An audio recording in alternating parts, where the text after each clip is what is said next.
नमस्कार। अपनी जोड़ी की इस वीडियो में आपका स्वागत है।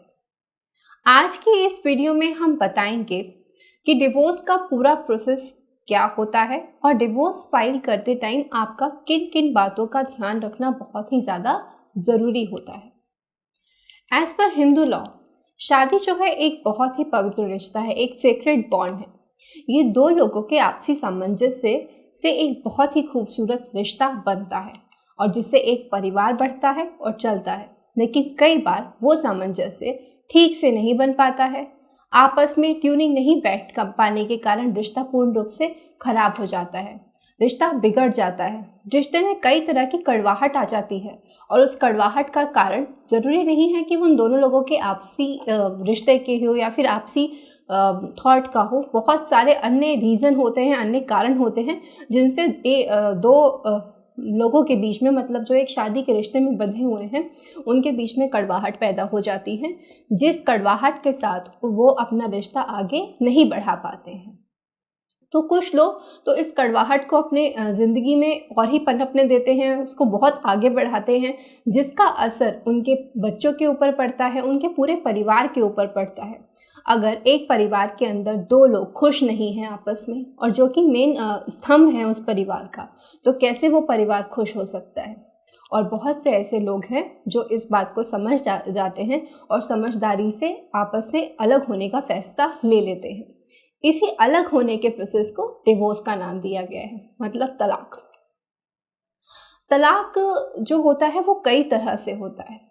तलाक कोर्ट के द्वारा लिया जाता है। घर में आप ऐसे ही नहीं होता कि आपने बोला कि हमें तलाक देना है तो कोई भी पेपर पे आपने साइन कर दिया कि अब हम लोग एक साथ नहीं रहेंगे और आपका तलाक हो गया। तलाक प्रॉपर तरीके से, लीगल तरीके से लिया जाता है। आपको इसके लिए कोर्ट में पेश होना होता है। अब हम बात करते हैं कि तलाक कितने तरीके से होता है। सबसे पहला तो होता है म्यूचुअल कंसर्न से डिवोर्स। म्यूचुअल कंसर्न मतलब आपसी सहमति से। अगर हस्बैंड वाइफ के बीच में आपसी सहमति है और उनको लगता है कि वो दोनों एक साथ नहीं रह सकते, उनके खर्चे के बारे में, उनके मेंटेनेंस, एलिमनी, बच्चों के बारे में अगर सब कुछ डिसाइड हो चुका है, तो वो म्यूचुअल कंसर्न के थ्रू डिवोर्स ले सकते हैं। म्यूचुअल कंसर्न के थ्रू डिवोर्स लेने के लिए उनको क्या करना होगा? सबसे पहले तो उनको 1 साल तक, मतलब डिवोर्स जब फाइल करने जा रहे हैं, इसके पहले 1 साल तक दोनों को सेपरेट रहना होता है।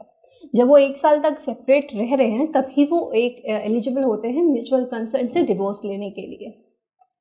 जब चीज़ें बिल्कुल आपस में उनके हो जाती हैं कि अब हमें ये मेंटेनेंस है, इतना मैं अपनी वाइफ को दूंगा और ये बच्चे किसके पास रहेंगे, ये सब कुछ डिसाइड हो जाता है, तो म्यूचुअल कंसर्न की पिटीशन जो है वो कोर्ट में डाली जाती है। अपने एरिया के जो भी ज्यूरिस्डिक्शन के हिसाब से कोर्ट बनता है उसमें डाली जाती है। अब हम बात करते हैं कि कौन से कोर्ट में, जहाँ पे या तो उनकी शादी हुई हो या फिर जहाँ पे वो लोग साथ में एक साथ रहे हों, या फिर बॉय के एड्रेस पे या फिर गर्ल के एड्रेस पे, मतलब हस्बैंड वाइफ का जो रेजिडेंस का एरिया है उस एरिया के जुरिस्डिक्शन के हिसाब में जो कोर्ट आता है, उस कोर्ट में म्यूचुअल कंसर्न का या डिवोर्स का केस डाला जाता है। जिस दिन एप्लीकेशन पिटीशन मतलब डलती है म्यूचुअल कंसर्न डिवोर्स के, उसके 6 महीने बाद की डेट लगती है। उस 6 महीने के बाद के पीरियड में जब आप अपीयर होते हैं, उस बीच अगर आपके बीच में किसी भी तरह का कोई मतभेद नहीं होता और आपकी एविडेंस होती है, आपके पेरेंट्स की भी एविडेंस होती है, जब वहाँ सब कुछ क्लियर होता है तो आपको म्यूचुअल कंसर्न के थ्रू डिवोर्स ग्रांट कर दिया जाता है। ये तो था बहुत सरल तरीका म्यूचुअल कंसर्न के। इसके अंदर टाइम भी ज़्यादा नहीं लगता, 6-8 महीने या साल भर का टाइम लगेगा, बहुत ज़्यादा होगा तो इसमें बहुत ईजिली से बिना किसी विरोध के डिवोर्स हो जाता है। अब हम बात करते हैं कंटेस्टेड डिवोर्स। कंटेस्टेड डिवोर्स की नौबत कब आती है और कंटेस्टेड डिवोर्स क्या होता है? कंटेस्टेड डिवोर्स की नौबत तब आती है जब दोनों पार्टीज में से एक पार्टी अग्री नहीं होती है। मतलब हस्बैंड एंड वाइफ 2 लोग हैं, उनमें से एक पार्टनर अपने दूसरे पार्टनर के साथ कुछ ऐसे व्यवहार कर रहा है, कुछ ऐसी चीज़ें कर रहा है जिसकी वजह से उसका दूसरा पार्टनर, चाहे वो वाइफ है या हस्बैंड, वो साथ में रह नहीं सकते। लेकिन जो दूसरा उसका पार्टनर है वो उसको छोड़ नहीं रहा है। वो कह रहा है कि नहीं, मैं तुम्हें छोड़ूंगा नहीं, मैं तुम्हें डिवोर्स नहीं दूंगा, तुम्हें साथ में ही रहना पड़ेगा। इस केस में चाहे वाइफ हो या हस्बैंड हो, वो कंटेस्टेड डिवोर्स फाइल कर सकते हैं। इस कंटेस्टेड डिवोर्स के अंदर जब मान लीजिए वाइफ अगर फाइल कर रही है, तो वो जहाँ पे रह रही हैं या फिर जहाँ पे उनकी शादी हुई है या फिर वो लोग हस्बैंड वाइफ के तौर पे जहाँ पे लास्ट रहे हैं, वो उस एरिया के जुरिस्डिक्शन वाले कोर्ट में इस डिवोर्स को फाइल कर सकते हैं। और इसमें क्या होता है कि जब ये पिटीशन कोर्ट में फाइल होती है डिवोर्स की, कंटेस्टेड डिवोर्स की, तो कुछ ग्राउंड्स होते हैं, किन ग्राउंड्स पे जो भी दूसरी पार्टी है उसने डिवोर्स मांगा है। तो हिंदू लॉ के अंदर काफ़ी सारे ग्राउंड्स बताए गए हैं। अगर इनका क्राइटेरिया उस ग्राउंड्स के अंदर फॉल होता है, मतलब जैसे कि जो भी एक पार्टनर है वो उसके अपने दूसरे पार्टनर के साथ क्रुएलिटी कर रहा है, पाइगेमी कर रहा है, या फिर उसको प्रॉपर तरीके से मेंटेन नहीं कर रहा, या फिर उसको छोड़ के कहीं चला गया है, या फिर उसके साथ एज अ हस्बैंड वाइफ सही तरीके से नहीं रह रहा, ऐसे काफ़ी सारे ग्राउंड्स हैं जिनके बेसिस पे आप डिवोर्स ले सकते हैं। अगर इनमें से कोई भी एक ग्राउंड फॉल होता है तो ये एक कंटेस्टेड डिवोर्स है। इसमें पिटीशन को एक्सेप्ट किया जाता है, फिर प्रॉपर तरीके से ये केस आगे चलता है। इसमें समन होते हैं, सामने वाली पार्टी को बुलाया जाता है, एविडेंस होती है, आपको भी अपनी एविडेंस फाइल करनी होती है और एक थर्ड पार्टी एविडेंस फाइल करनी होती है। थर्ड पार्टी एविडेंस फाइल करना बहुत ज़्यादा ज़रूरी हो जाता है कई सारी केसेस में, खास करके क्रुएलिटी की केसेस में। क्रुएलिटी एक बहुत ही इंपॉर्टेंट ग्राउंड है डिवोर्स लेने का।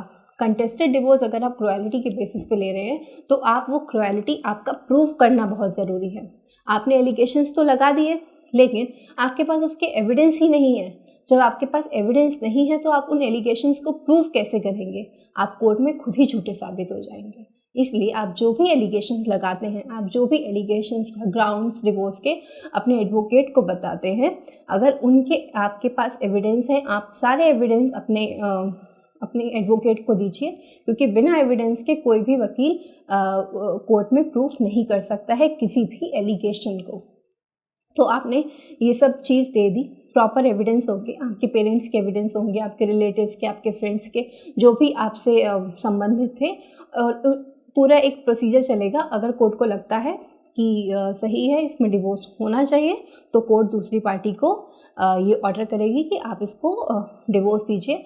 और अगर बच्चों की कस्टडी को लेके भी कोई मैटर है, कोई डिस्प्यूट है, तो कई बार कोर्ट इन्हीं मैटर्स के अंदर उसको भी रिजॉल्व कर देती है। कोर्ट अपने अकॉर्डिंग देखती है कि बच्चे किसके साथ सही तरीके से रहेंगे, कौन उनकी अच्छी तरह से देखभाल कर सकता है। बच्चों की कस्टडी कोर्ट उन्हीं पेरेंट्स को, मतलब चाहे वो फादर हो या मदर, उनको ग्रांट करती है। अब हम बात करते हैं एक्स पार्टी डिवोर्स की। ये एक्स पार्टी डिवोर्स क्या होता है? एक्स पार्टी डिवोर्स का मतलब होता है एक तरफा डिवोर्स, एक तरफा तलाक। मान लीजिए आप एक हस्बैंड हैं, आपने डिवोर्स की पिटीशन फाइल की है, आपने डिवोर्स की पिटीशन फाइल कर दी, आपने अपने पार्ट का वर्क कर दिया, आपकी जो पिटीशन है वो एक्सेप्ट भी हो गई, समन भी हो गए, समन सर्व भी हो गए, और जो कोर्ट है उन्होंने कई बार समन सर्व कर दिए, समन उनको रिसीव भी हो रहे हैं, सामने वाली पार्टी को, आपकी वाइफ को समन रिसीव भी हो रहे हैं, लेकिन वो कोर्ट में अपीयर नहीं हो रहे हैं, उनका कंडक्ट कोर्ट के ऑर्डर को लेकर बिल्कुल भी सही नहीं है। तो इन केसेस में आप कोर्ट को रिक्वेस्ट करेंगे कि इसमें प्लीज़ एक्स पार्टी ऑर्डर किया जाए। तो अगर कोर्ट को सही लगेगा तो कोर्ट इसमें एक्स पार्टी की जो प्रोसीडिंग है वो शुरू करेगी। कोर्ट आपके एविडेंस लेगी, एक्स पार्टी मतलब एक तरफा, सिर्फ आपके एविडेंस लिए आपको सुना गया, क्योंकि दूसरी पार्टी अपीयर ही नहीं हो रही है, तो ये जो फैसला होता है वो आपके पक्ष में हो जाता है। तो वो हो गया एक एक्स पार्टी डिवोर्स। तो ये बहुत ही ज़रूरी है कि अगर डिवोर्स जैसा कोई मैटर है या किसी भी तरह का कोई भी मैटर है, अगर कोर्ट से समन आपको आ रहे हैं, आपको बुलाया जा रहा है, तो आपका वहाँ पे जाना बहुत ज़्यादा ज़रूरी है। आपको अपीयर होकर अपने पक्ष की बात वहाँ पे रखना बहुत ज़रूरी है, नहीं तो जो ऑर्डर होता है वो एक्स पार्टी ऑर्डर हो जाता है, फिर आप उसमें बाध्य हो जाते हैं।